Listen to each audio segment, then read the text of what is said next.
주님의 심판이 아니하리라. 주께서 원수 앞에 사르러 베푸신 선한 목자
목자 여호와 내게 부족 없네.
내가 매일 기쁘게 내가 매일 기쁘게 주의 얘기해라 주의 사랑이 나를 안도하니요 내가 주의 축도를 받는 참된 기억이 주의 영이 함께하니 아멘. 성령이 계시네 할렐루야 함께하시네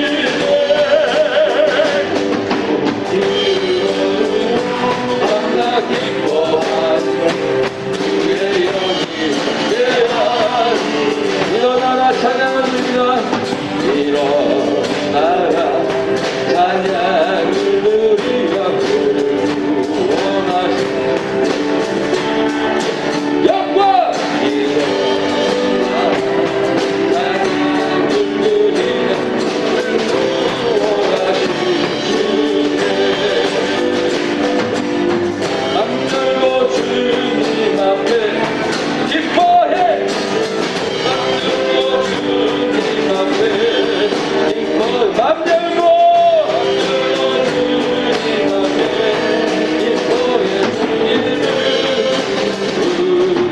일어나라 찬양을 드리라 일어나라 찬양을 드리라 우리 구원하시네 영광 일어나라 찬양을 드리라 우리 구원하시네 맘들고 주님 앞에 기뻐해 맘들고 주님 앞에 기뻐해 맘들고 주님 앞에 기뻐해 일어나라 찬양을 드리라 일어나라 찬양을 드리라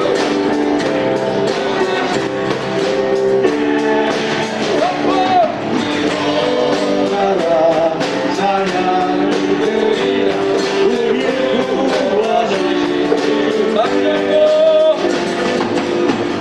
맘들고 주님 앞에 기뻐해 맘들고 주님 앞에 기뻐해 맘들고 주님 앞에 기뻐해 맘들고 주님 앞에 맘들고 주님 앞에 기뻐해 아멘 맘들고 주님 앞에 기뻐해 맘들고 주님 앞에 기뻐해 다시 한번 맘들고 주님 앞에 맘들고 주님 앞에 기뻐해 맘들고 주님 앞에 기뻐해 맘들고 주님 앞에 기뻐해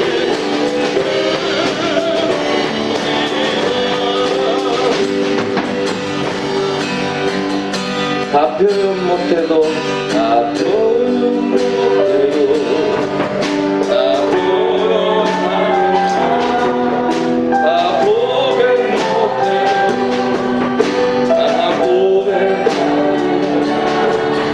다 할 수 없어도 난 알아가리라 난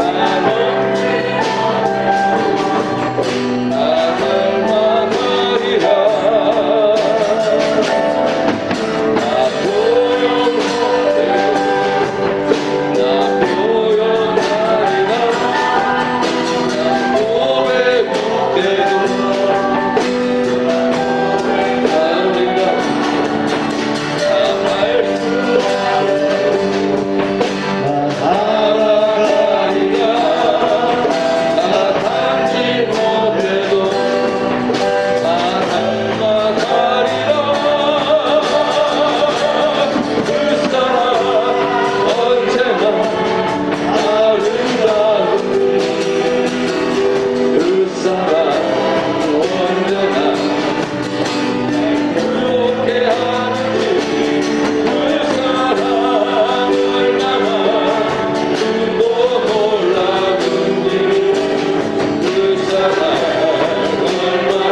없어도 날아가리라 날아가리라 다 참지 못해도 닮아가리라 그 사랑 얼마나 아름다운지 그 사랑 얼마나 날 부럽게 하는지 그 사랑 얼마나 그로 놀라운지 그 사랑 얼마나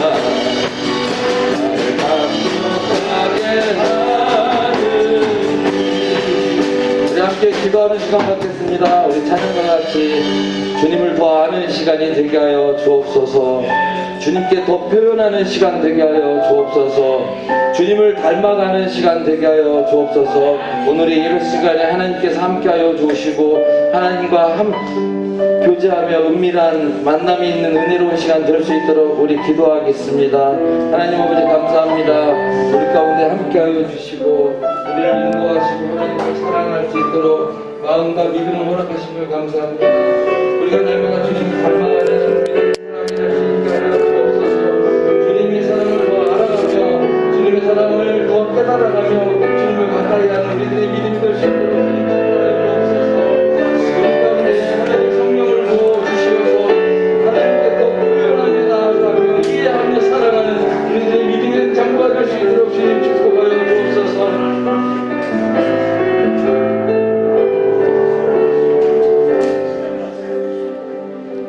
우리가 마음의 뿌림을 받아 악한 양심으로부터 벗어나고 몸은 맑은 물로 씻음을 받았으니 참 마음과 온전한 믿음으로 하나님께 나아가자.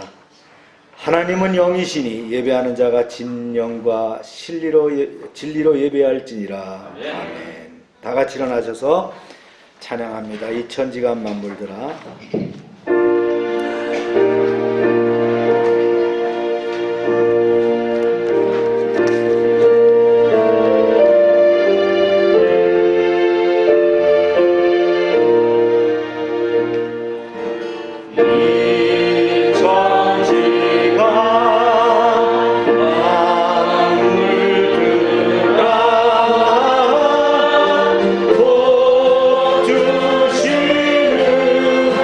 주시는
나를 씻어주소서. 다 같이 묵도하시겠습니다.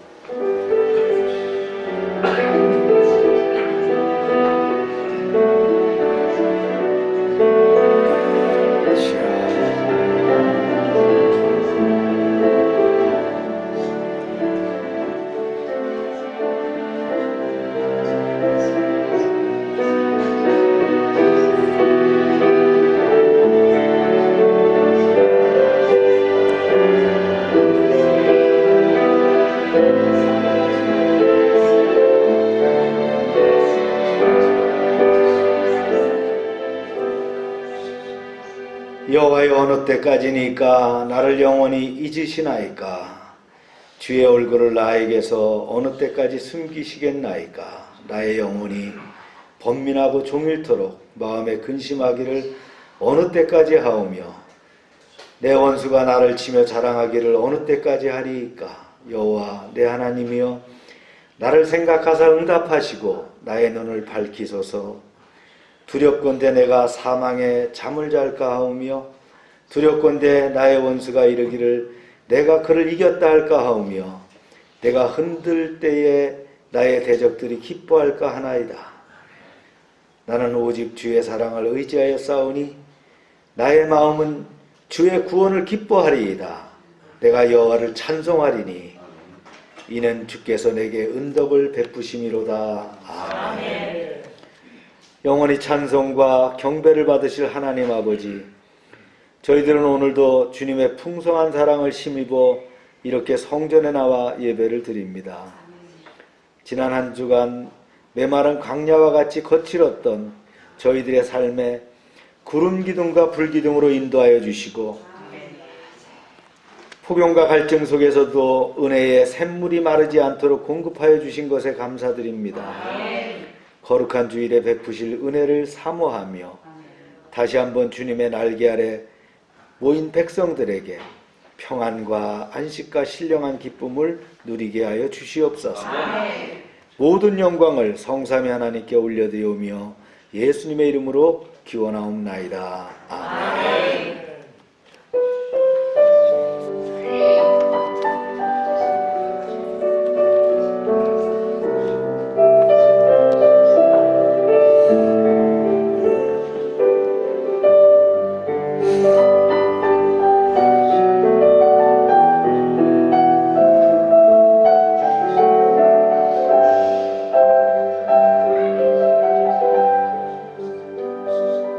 전능하사 천지를 만드신 하나님 아버지를 내가 믿사오며 그 외아들 우리 주 예수 그리스도를 믿사오니 이는 성령으로 잉태하사 동정녀 마리아에게 나시고 본디오 빌라도에게 고난을 받으사 십자가에 못 박혀 죽으시고 장사한 지 사흘 만에 죽은 자 가운데서 다시 살아나시며 하늘에 오르사 전능하신 하나님 우편에 앉아 계시다가 저리로서 산자와 죽은 자를 심판하러 오시리라.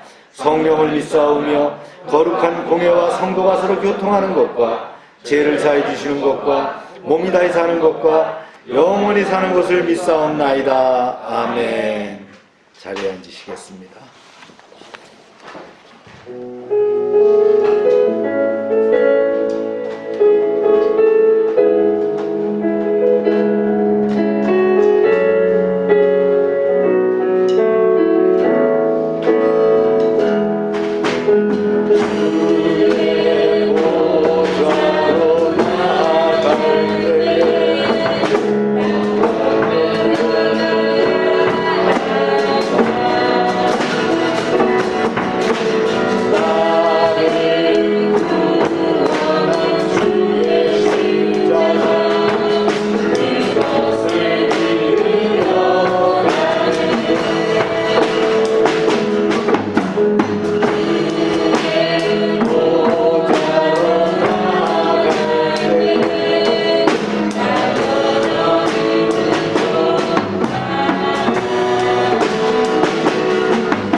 시간 합심해서 기도합니다. 오늘 선교주일입니다. 또 만브라우에 있는 선교사님을 위해서 또 우리 기도하시고요. 증축공사 마무리하고 있어요. 기도해 주시고 코로나를 이길 수 있도록 기도합시다. 여러분의 기도의 제목 함께 하나님께 아뢰입니다. 주여 하고 기도합니다. 주여. 하나님 변함없이 우리를 지켜주시는 은혜에 감사합니다. 코로나 가운데서도 지체들을 지켜주시고 저들의 가정과 사업장을 지켜주시고 생업을 지켜주시는 은혜를 감사합니다. 아직도 아버지 많은 기간들 저희가 이 팬데믹 가운데서 지내야 되지만 하나님의 눈동자 같은 은혜로 저희를 지켜주시고 인도하여 주시옵소서. 오늘 선교주의를 맞이하여 주님 앞에 나아갑니다. 이제 정건영 선교사님 이제 원당에서 주님의 이름으로 주님의 사역을 위해서 헌신하고 있는데 주님 늘 강건하게 붙잡아 주시고 소요되는 여러 가지 재정적인 문제도 지켜주시고 또 부족한 것도 채워주시는 은혜가 넘치게 하여 주시옵소서. 저희는 현장에 갈 수 없지만 기도와 물질로 아버지 하나님 드릴 때에 주님 이제 선교의 축복이 저희에게 임하게 하여 주시옵소서. 이제 공사도 마무리돼 갑니다. 이번 주간에 저희가 중공검사를 받게 됩니다. 검사를 잘 마치고 건물이 또 완전하게 회복되고 정상화될 수 있도록 허락하시고 마무리 공사도 잘 안전하게 끝날 수 있도록 지켜주시옵소서. 감사합니다. 주님 영광 받으시옵소서. 주님 사랑합니다.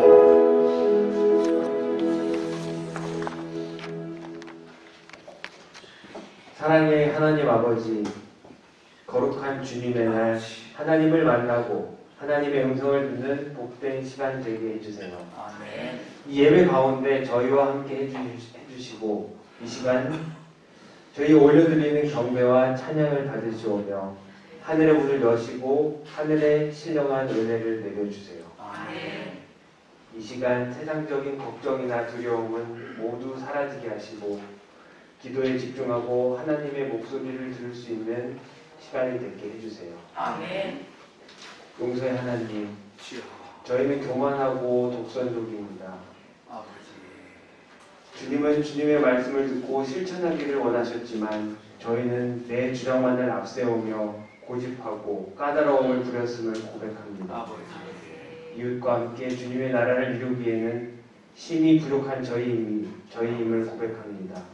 용서를 구합니다. 이 교만한 저희를 용서해 주세요. 이 나라와 저희의 이웃을 위하여 기도하게 하시기를 원합니다. 오랜 시간 코로나로 인하여 어려움에 처한 나라와 이웃들에게 위로와 평안을 주세요.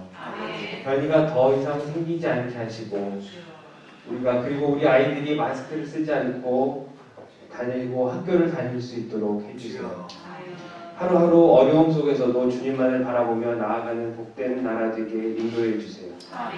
무엇보다도 이 나라의 위정자들과 모든 백성이 구원을 받고 이 땅 위에 주를 믿는 성도들이 넘쳐나게 해주세요.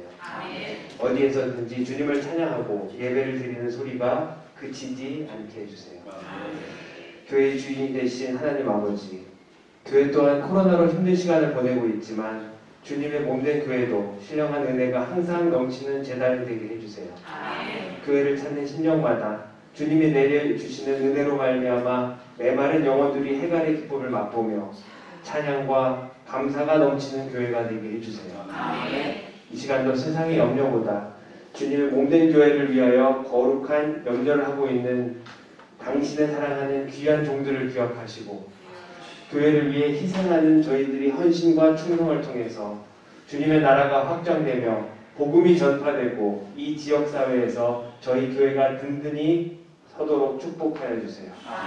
심령의 환난으로 방황하는 이들에게 위로와 힘을 주시고 육신의 병으로 고생하는 이들에게 치유의 역사가 있게 해주시고 물질로 힘들어하는 이들에게 넘치는 물질로 축복하여 주시옵소서. 이 시간 말씀을 전하시는 목사님의 성령의 능력으로 함께 하시고 주님의 계시된 말씀을 저희에게 선포하실 때 듣는 신도들에게 주의 능력이 나타나는 놀라운 역사가 있게 하여 주옵소서. 찬양으로 영광을 돌려드리는 성가대를 축복하여 주시고 열방교회와 각 소속기관에서 위에 헌신하는 손길 위에도 함께 해주세요. 이 시간 예배드리는 가운데 성령님이 함께 하심을 믿으며 사랑하는 우리 주 예수 이름으로 기도합니다.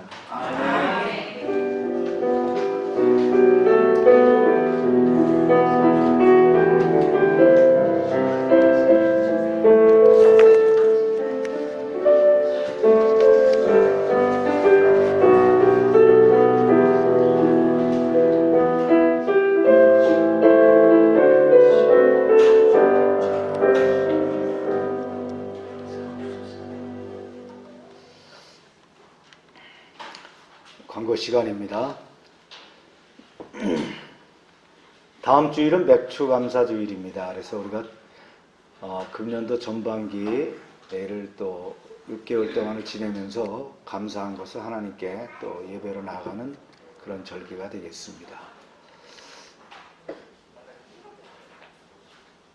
지난 그 주일 금요일까지 전국 침례교회 연합 기도회가 잘 마쳐졌습니다. 그래서 오늘은 저희가 이제 처음으로 그 3,500교회가 함께 기도를 했는데 물론 이제 언택트 상황으로 했습니다. 그래서 저도 해보니까 우리가 이제 모이지 않고 한번 집에서 해보니까 기도는 잘 안 되더라고요. 그래서 다음에 하면 모일 수 있는 사람들은 모이고 이렇게 또 개별적으로 한 사람은 개별적으로 해야 되겠다 생각을 했어요.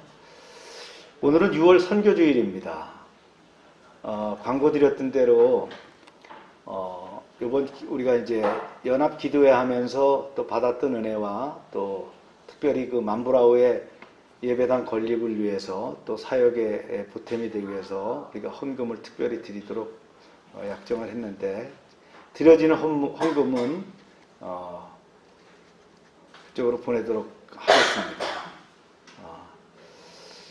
지난주에 헌신한 분이 계셔서 300만 원은 미리 송금해 드렸어요. 그래갖고 건축에 지금 보태고 있고요. 잘 진행됩니다. 이게 예배당을 이렇게 이제 앞 뒤에서 이렇게 찍은 거예요. 뭐 우리로 봐서는 허접하죠. 예.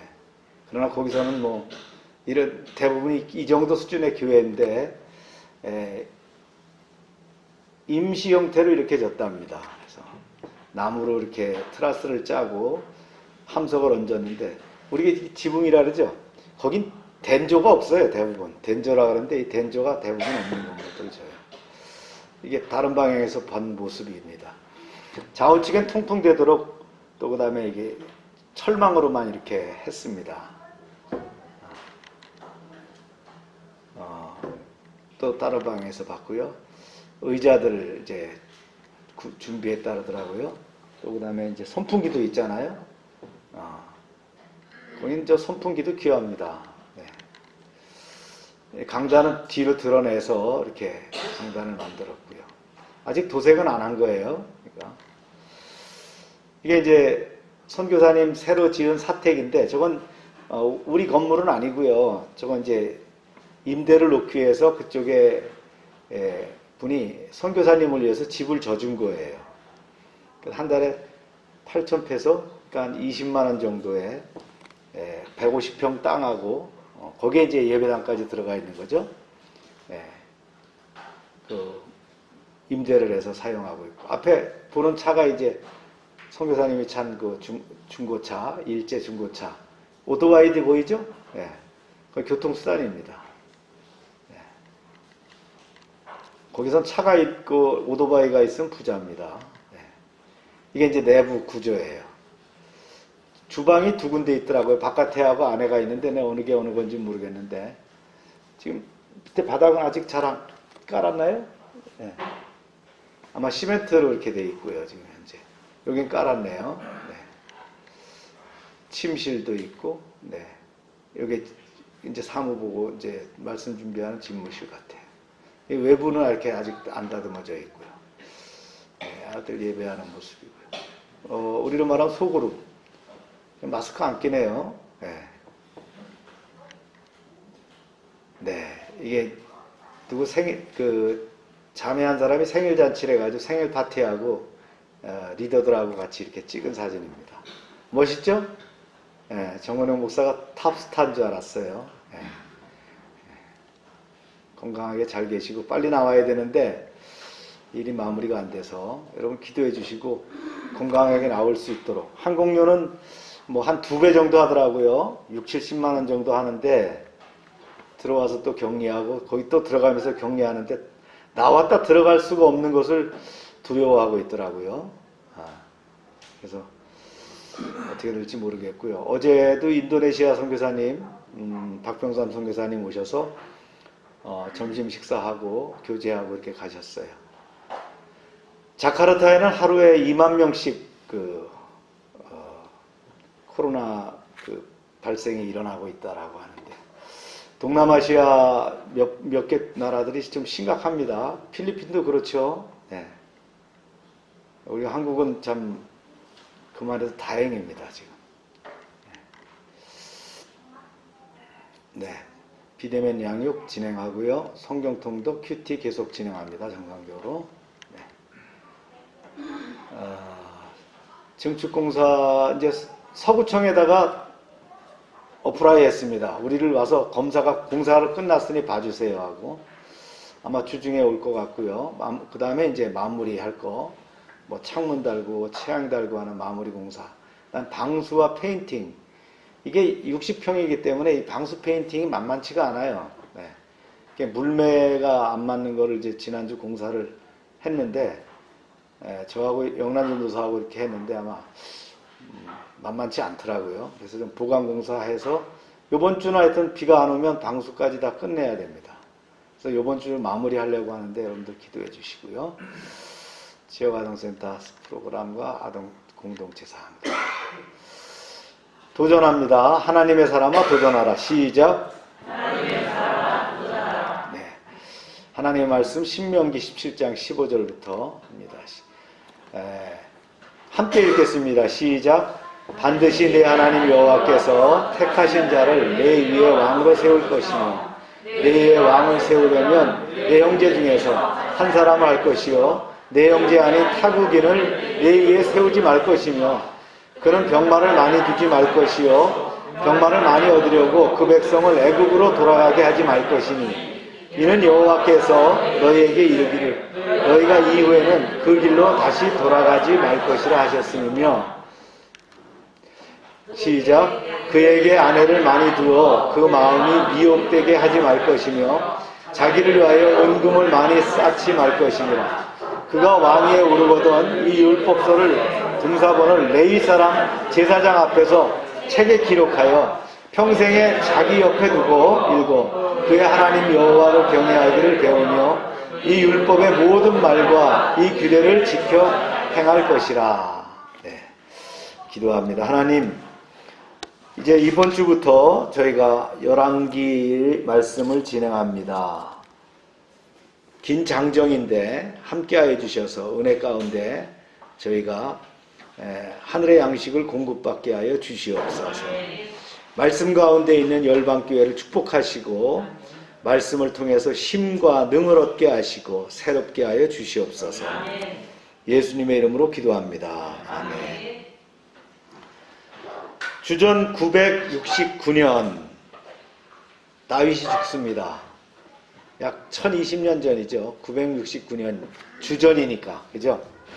약 1000년 전에 다윗의 유언을 받들어서 통일왕국을 이루는 솔로몬. 솔로몬은 무엇보다도 무엇을 구했어요? 지혜를 달라 이렇게 구했어요. 그래서 역사상 화려한 시대를 누리다가 그도 말년에는 영적으로 흐려졌어요. 좀 안타깝죠? 그래서 하나님의 진노를 사게 됩니다. 그리고 그의 아들 르호보암 때에 그 왕국은 남과 북으로 분단되게 됩니다. 열왕기서는 솔로몬으로부터 시작해서 유다의 마지막 왕인 시드기야까지 약 400년 동안 유다와 이스라엘, 유다는 남쪽이에요. 이스라엘은 북쪽입니다. 우리와 똑같아요. 남북으로 갈라져 있죠. 이때 통치했던 왕들 42명, 즉 북방 이스라엘 왕 19명, 남방 유다 왕 통일왕국 포함해서 23명, 42명의 왕과 여기에 등장하는 12명의 선지자들의 역사를 우리가 말씀을 통해서 좀 나누고자 합니다. 대략 2년 이상 걸릴 것 같아요. 긴 장정이 됩니다. 우리가 열왕기서를 시작하면서 먼저 알아둬야 될 4가지 사항이 있어요. 그 첫 번째가 뭐냐? 열왕기서가 다루고 있는 왕들의 이야기는 정치, 경제, 문화의 관점에서 왕들의 통치를 평가하고 있지 않다는 거예요. 만약 이것이 정치적인 역사라면 솔로몬의 통치를 서술할 때 성전 건축이나 봉헌보다는 그의 행적과 국제 정치상의 치적을 더 지면에 할애했을 거예요. 또한 아합보다는 오므리에게 더 많은 관심을 보였을 거예요. 왜냐하면 북방의 왕 오므리는 정치 군사적으로 매우 중요한 인물입니다. 그는 강력한 왕조를 세웠고요. 아수르, 시리아입니다. 아수르가 발흥할 것을 예견해서 사마리아의 새 수도를 삼아서 요새화를 합니다. 이런 능력 있는 왕이에요. 그런데도 성경에는 별로 얘기가 안 나와요. 이렇게 나와 있어요. 읽어보세요. 시작. 오므리가 여호와 보시기에 악을 행하되 그 전에 모든 사람보다 더욱 악하게 행하여, 이렇게만 나왔다는 거예요. 근데 사실은 역사적으로 보면 대단한 왕이거든요. 북이스라엘에서 가장 강력한 왕이 누구냐? 오므리, 아합인데 이 오므리에 대해서는 얘기가 없다는 거예요. 그래서 열왕기서가 왕들의 통치를 해석하는 관점은 뭐냐? 그가 얼마나 하나님 중심으로 살았으며 그의 마음과 인격이 하나님께 순종했는가 하는 거예요. 따라서 열왕기서는 하나님의 통치를 대리하는 왕들의 이야기입니다. 하나님의 섭리가 왕들의 그 통치 가운데서 살아서 움직이고 있는 것을 발견할 수 있는 것이 바로 열왕기의 이야기다라는 거예요. 우리 아이들 어디 갔어요? 주민기 어디 갔어요? 치훈이, 홍기 어디 갔어요?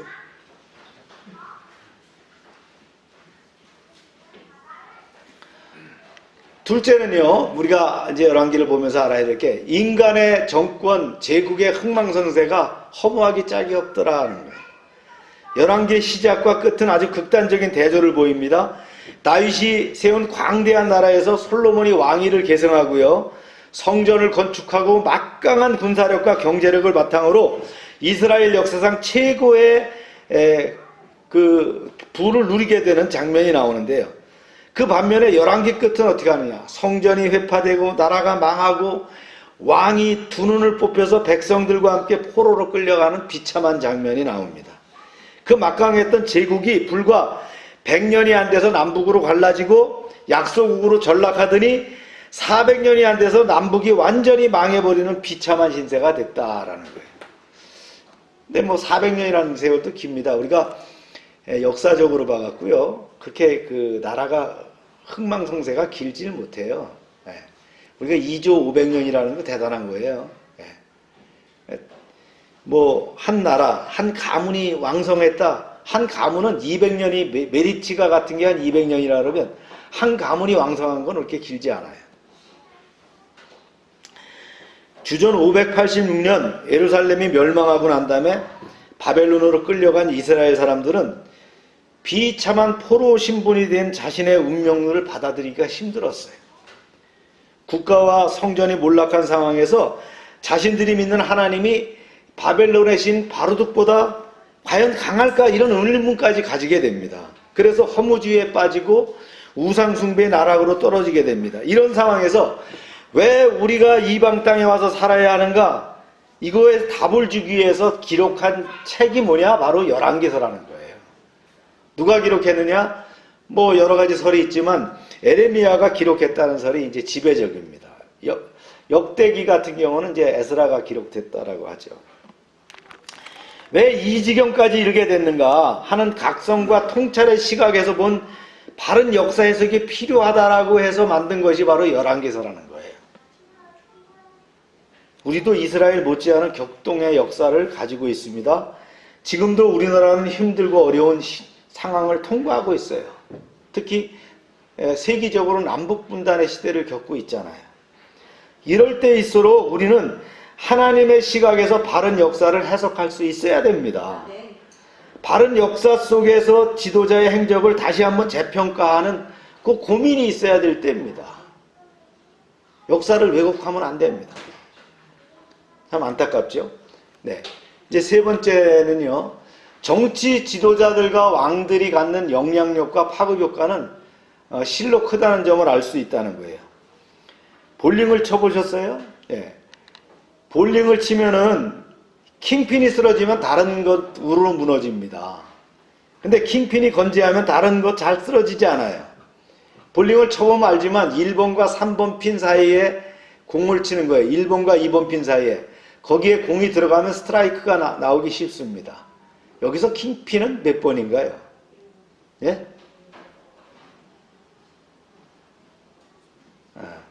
5번이 킹핀이에요. 5번이 안에 있잖아요. 그래서 5번의 핀을 맞추려면 1, 3번을 쳐야 된다는 거예요. 이게 킹핀을 쳐야 무너지는 거예요. 마찬가지로 한 시대의 왕이 하나님 앞에서 어떻게 서는가에 따라서 그 시대 백성의 운명이 갈라진다는 거예요. 그래서 지도자가 굉장히 중요합니다.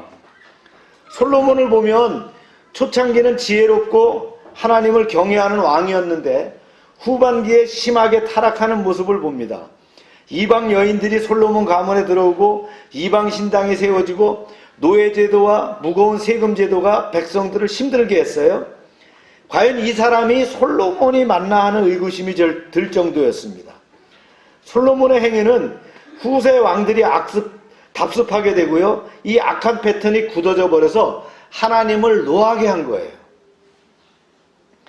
북방 이스라엘도 그 시조가 누구냐면 여로보암입니다.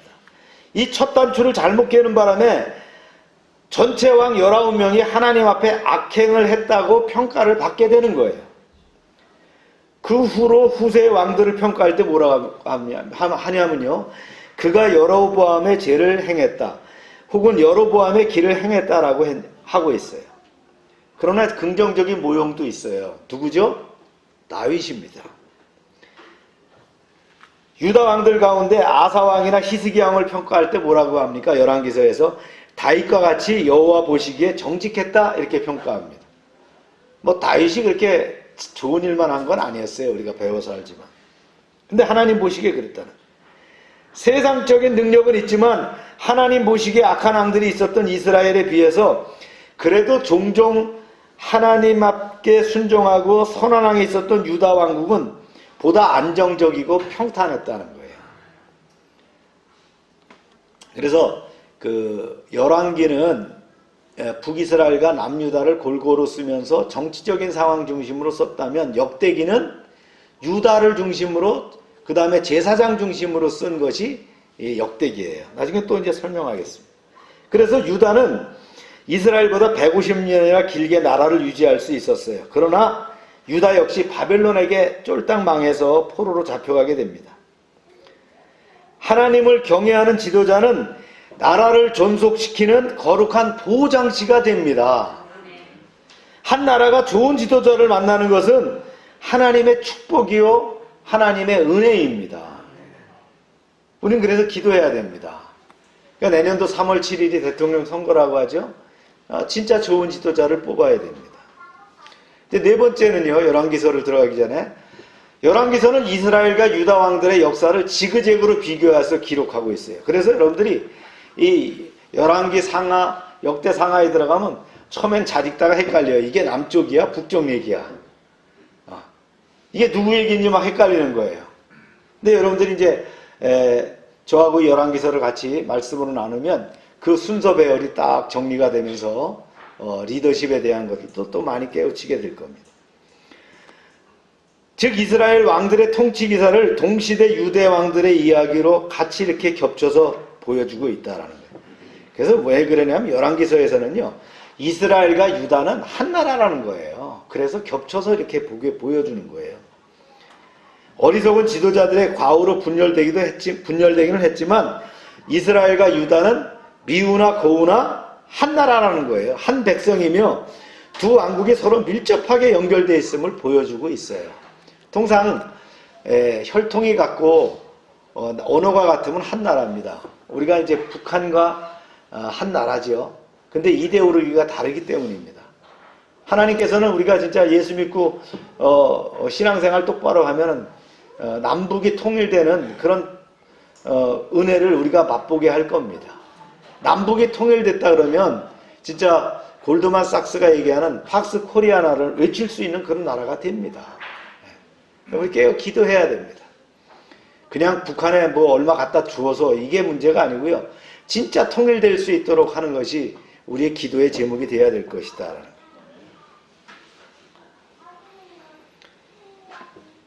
이제 그 후 두 왕국이 다 멸망하고 포로 생활할 때 하나님은 에스겔에게 보여주죠. 뭐예요? 마른 뼈가 살아나는 환상을 보여주시면서 두 왕국이 통일될 것을 알려주셨어요. 이게 분단의 현실을 안고 있는 우리와 다르지 않은 이야기죠. 이렇듯이 우리의 당면한 이야기로 하나님과의 소중한 관계를 할 때 이제 우리가 또 어떻게 해야 될 것인가를 어디서 배워? 열왕기서를 통해서 배우게 될 것이다. 기대하시길 바랍니다. 네. 하나님이 이스라엘 왕정 체제가 시작되기 수백 년 전에 하나님의 그 제왕론을 주셨어요. 하나님은 모세를 통해서 광야에서 백성들에게 정확하게 들려주셨던 그 신명기 17장 말씀에 이 제왕기, 왕을 세우는 것에 대해서 말씀합니다. 그 요지는 뭐냐면요. 킹스 리더십입니다. 왕의 리더십은 이래야 된다는 거예요. 이게 성경을 통해서 지시하신 아주 유일한 케이스입니다. 이 말씀의 적용은 왕뿐만이 아니라 조직의 리더라면 모두 명심해야 될 아주 중요한 하나님의 리더십을 담고 있어요. 이렇게 쓰여져 있어요. 한번 볼까요? 시작. 내가 내 하나님 여호와께서 내게 주시는 땅에 이르러 그 땅을 차지하고 거주할 때에 만일 우리도 우리 주위의 모든 민족들 같이 우리 위에 왕을 세워야겠다고 생각이 나거든. 이스라엘 광야에 있을 때 모세에게 주신 하나님의 말씀인데요. 여기서 착안해야 될 것은 뭐냐면 왕을 세우고자 하는 것이 백성들의 생각이지 하나님의 뜻이 아니라는 거예요. 거친 광야에서 하나님을 인도하시며 순종하고 따라오던 이스라엘 백성들이 가나안 땅에 가서 살만해지니까 자기들도 이웃나라처럼 왕을 세우고 싶어 했어요. 전쟁에 나면요, 멋진 투구를 입고, 투구를 쓰고, 갑옷을 입고 말이죠. 말을 타고 나가는 왕이 필요했다는 거예요. 뭔가 보였으면 좋겠다는 거예요. 눈에 보일 만한, 믿을 만한 존재가 필요했다는 거예요. 사람은 그렇습니다. 남의 지배를 받기 싫어하면서도 한편으로는 어떤 강한 존재가 자기를 이끌어주고 보호해주기를 원하는 거예요. 분명한 것은 왕을 세우는 것을 하나님이 허락하신 일이지만 하나님의 계획이 아니라는 거예요. 이스라엘 백성들이 끈질기게 요청하니까 어쩔 수 없이 허락해 주신 사안이라는 거예요. 세워진 왕들이요, 백성들에게 기쁨이 되기보다는 실망을 안겨줄 때가 많습니다. 우리도 그렇잖아요. 이렇듯이 인간의 지도력은 완전하지 않아요. 세상의 왕에 대한 지나치는 환상은 바람직하지 않다는 거예요. 누가 권력을 잡든지 권력의 속성은 추악합니다. 그래서 전제 군주체제나 독재국가보다 민주주의가 그나마 인간이 만든 조직 중에서 가장 낫다고 하지만 역시 불완전하다는 거예요. 인간이 만든 조직은 역시 사람이 중심이 돼서 움직여요. 사람의 영혼은 죄에 어떻게 해요? 쉽게 노출되잖아요. 그래서 절대 권력은 절대 부패하게 된다는 거예요. 그럼 어떻게 지도자를 세우느냐? 하나님은 이렇게 말씀하셨어요. 시작. 반드시 내 하나님 여호와께서 택하신 자를 내 위에 왕으로 세울 것이며 내 위에 왕을 세우려면 내 형제 중에서 한 사람을 할 것이요 내 형제 아닌 타국인들을 내 위에 세우지 말 것이며. 왕을 세울 때 조건이 있어요. 하나님의 택한 자를 세워라. 그렇다면 하나님의 택한 지도자는 누구냐? 기도해야 하고요, 성령 충만하고 말씀 충만해야 할 것입니다.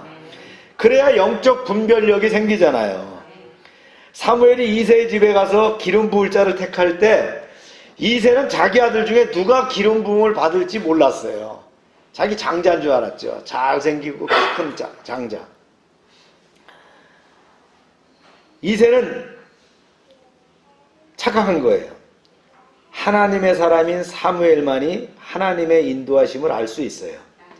그래서 여기 본문에 했죠. 네 형제 중 한 사람이라고 했는데, 즉 이스라엘 사람을 세워라. 이 말은 인종차별적이고 배타적인 얘기가 아니에요. 그렇게 오해할 수 있는데 그렇게 아니고요. 여기서 하나님이 제안하신 이유는 뭐냐? 이방의 우상 숭배를 막기 위해서라는 거예요. 이스라엘의 혈통 문제가 아니라 하나님을 믿는 신앙이 중요하다 하는 거예요. 현재의 기준으로 말하면 하나님을 제대로 믿는 사람이어야 한다는 거예요. 지도자는 하나님의 사람, 기도하는 사람이 돼야 된다, 그런 얘기입니다. 16절부터 20절은 그 다음에 이제 선택된 왕이 나라를 어떻게 다스려야 할지에 대해서 하나님의 지침이 나옵니다. 이게 제왕론이에요. 즉 왕이 된 자가 지켜야 할 준수사항이 나오는 거예요. 그 첫 번째가 뭔지 아세요? 이 시대는 지금부터 1000년 전이니까 이런 얘기를 했어요. 말을 많이 가지지 말라. 이 말은 병말을 얘기합니다. 읽어볼까요? 시작.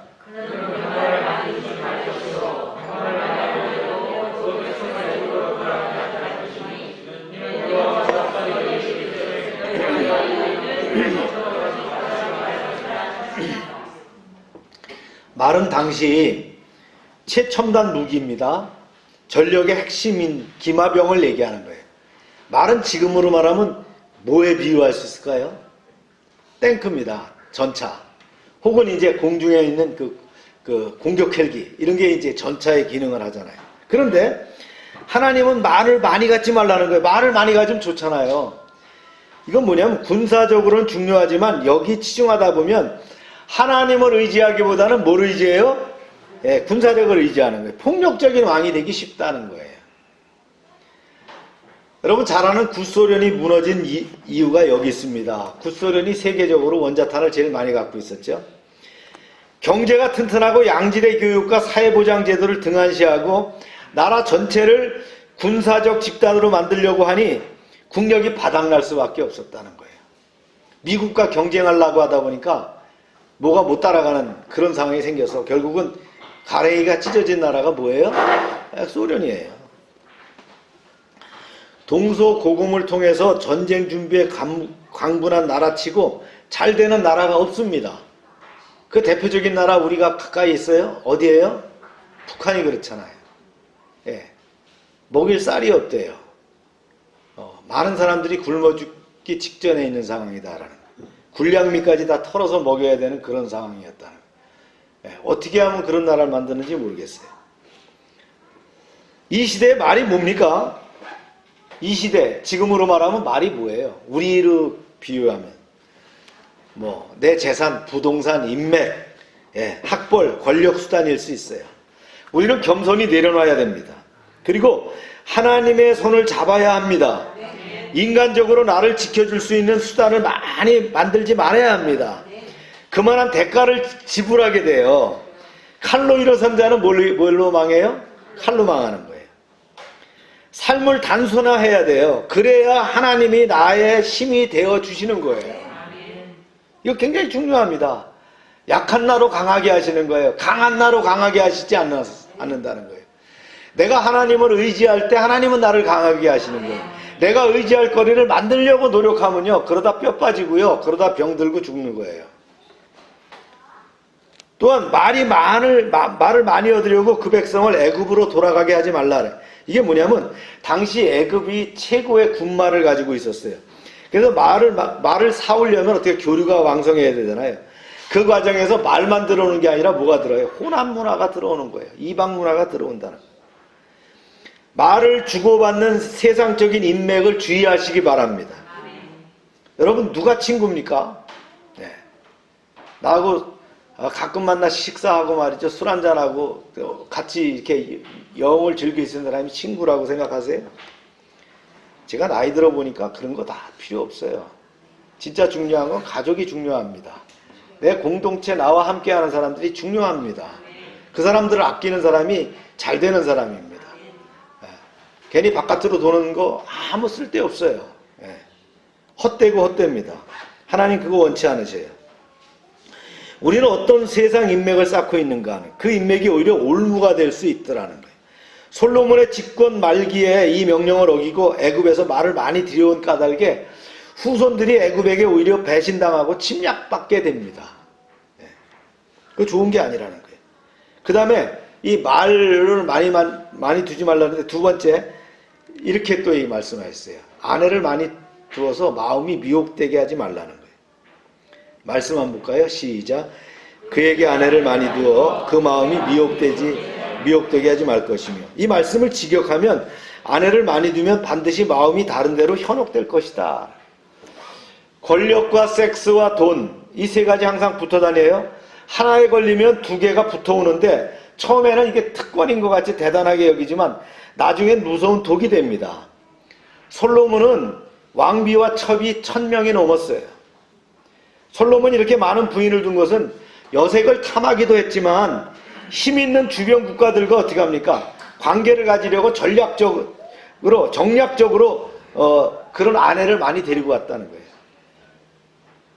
하나님의 힘에만 의지하지 않고 인간적인 혼인을 통해서 자신을 지키려고 했던 솔로몬. 그런데 문제는 뭐예요? 왕비들이 각각 솔로몬의 마음을 돌이켜 우상을 숭배하게 했다는 사실이에요. 이 여인들은 왕의 마음을 흔들어서 이스라엘 곳곳에 우상 신당을 세우게 부추겼어요. 이것이 나라를 걷잡을 수 없이 타락의 길로 몰아갔다는 거예요. 열왕기서를 보면 여자의 역할이 얼마나 중요한 것을 알게 되는데요. 우상 숭배하는 여자가 들어오면 남편을 타락시키고 후에는 자식까지 타락시켜서 하나님의 심판을 받게 했다는 거예요. 반대로 하나님의 여인이 집에 들어오면 남편과 자식이 좋은 지도자가 되도록 인도합니다. 여자의 영향력은 진짜 엄청나게 커서요. 역사의 물줄기를 바꾸더라는 거예요. 이제 이런 얘기를 우리가 배우게 될 거예요. 우리는 좋은 결혼을 해야 되고 좋은 가정을 이루어야 됩니다. 성도에게 결혼은 너무나도 중요합니다. 그 어른들이 그런 얘기해요. 아유, 지가 좋으면 되는 거지. 뭐 지가 알아서 결혼하지. 애들이 어떻게 지가 알아서 결혼합니까? 한 번도 결혼해 본 적이 없고 그런 가정을 꾸려본 적이 없는데 부모들이 철저하게 개입해서 검증해 줘야 되는 거예요. 그래서 오케이 사인이 나야 되는 거예요. 그게 제일 좋은 건 교회 다니는 사람은 교회 공동체에 들어와 봐야 돼요. 교회 공동체 들어와 보면 집사님, 권사님, 장로님이 한 번씩 달아보면 알아요. 이 사람이 진짜인지 가짜인지. 거기서 튕겨져 나가는 사람은 아니에요. 네. 뭐 필이 꽂히니까 그건 무슨 소용이 있어요. 여러분, 저도 옛날에 잘생겼단 말 들었는데 나이 들으니까 70이 돼 가니까 눈은 내려앉고요. 그죠? 주름살은 생기고 다 그래요. 건강한 사람이 최고예요. 정신적으로 말이죠. 사상적으로 온전하고 건강한 사람이 최고란 말이죠. 아멘입니까? 그래서 하나님의 사람은 자신의 가정을 하나님 중심으로 건강하게 세워야 합니다. 자신이 결혼할 때는 물론이고 자식이 결혼할 때도 인간적인 계산으로 정략 결혼시켜서는 안 된다는 거예요. 아내를 사랑하고 건강하고 성경적인 부부관계를 쌓아갑시다. 자녀들을 올바르게 하나님의 길로 키웁시다. 하나님이 원하시는 리더십은 뭐예요? 아름다운 가정을 세우는 데서부터 시작된다는 거예요. 가정을 못 세우면 어떻게 치국평천하가 되겠어요? 그 다음은요, 이런 리더십을 말씀하셨어요. 재물을 자신을 위해 쌓아두지 말라.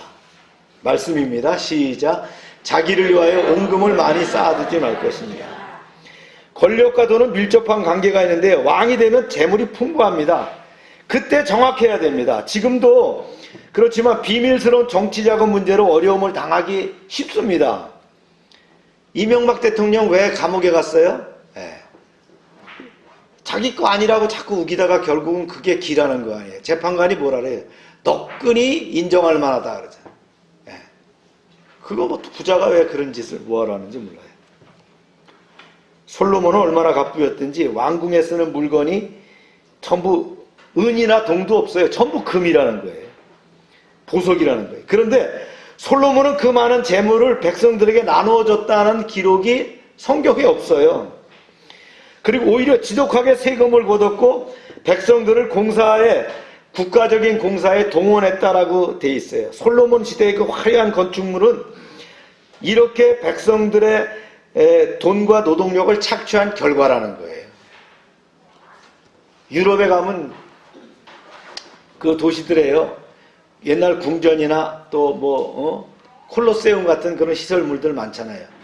당시 절대 권력자들이 국민의 돈과 노동력을 착취한 결과라는 거예요. 콜로세움 누가 만들었어요?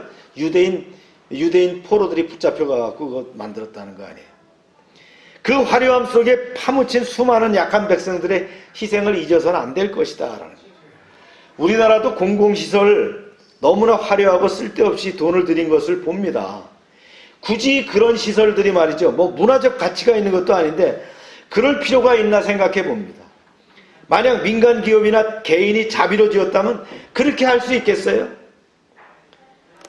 이러한 부풀려진 공공비용을 국가개발, 복지 여기다 사용한다면 얼마나 잘 살 수 있을까요?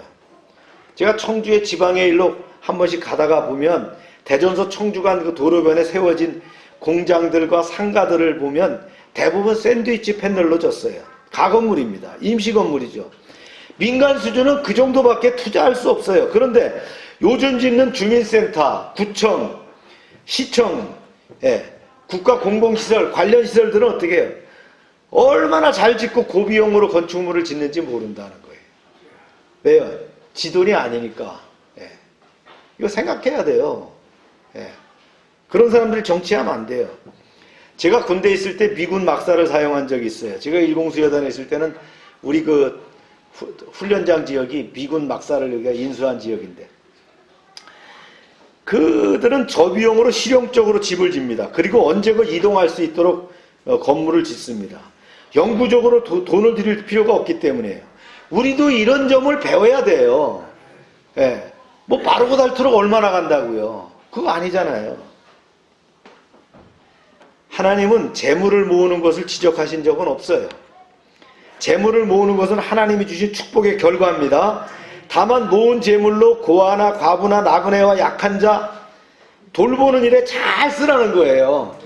돈을 잘 벌어서 잘 쓰는 사람이 중요한 거예요. 그런데 솔로몬은 자기중심적인 재산 축적과 세금 정책으로 국민들의 원성을 샀고 마침내 후대에는 나라가 둘로 갈라지는 요인이 되어버렸어요. 뭐 때문에요? 물질적인 문제를 잘못했기 때문에. 솔로몬은 하나님의 지혜를 받은 왕이었지만 재물에 대해서는 부족했다는 거예요. 그래서 결국에는 자신과 후손, 나아가서는 나라가 망치는, 나라 미래를 망치는 결과를 맞았다는 거예요. 우리는 하나님이 주신 재물을 어떻게 관리하고 있나요? 자녀들에게 땀 흘려 일하는 노동의 중요함을 가르치고 있습니까? 유대인들은 16살이 된다? 그러면 그 아이에게 생일잔치를 해주면서 우리로 말하면 한 5, 6천만 원이 되는 돈을 친척들까지 다 모아서 준대요. 그 돈을 어디다 하는 거야? 펀드에다가 집어넣게 하는 거예요. 그리고 그 아이가 30년이 지나고 40년이 지나면 그 돈이 평생 먹고 살아도 되는 아주 풍부한 돈이 되게 만든다는 거예요. 여러분, 우리나라도 그런 제도가 있어요. 우리 배우지도 못했어요. 연금저축펀드 같은 경우 한 달에 30만 원씩 30년을 부면 뭐 해봐야 1억 2천도 안 됩니다. 그런데 30년이 지나면 얼마가 돼요? 5억에서 7억이 되는 거예요. 지금 시세에 그렇다는 거예요. 여러분 언제 그런 말 들어봤어요? 우리는 그런 부에 대한 것들을 잘 모르고 지나가다 보니까 그냥 열심히 사는 거예요. 물론 어렵고 힘들게 살아서 그렇지만 그런 지혜가 있으면 그렇게 노력하잖아요. 그 방향으로. 우리 너무나 참 무지했어요. 그리고 합당한 헌금이 중요합니다. 10의 1조를 정확히 드리는 사람, 그의 가정과 사업장과 창고에 복을 쌓을 것이 채우겠다고 하나님이 시험해봐라 하고 한 거예요. 그게.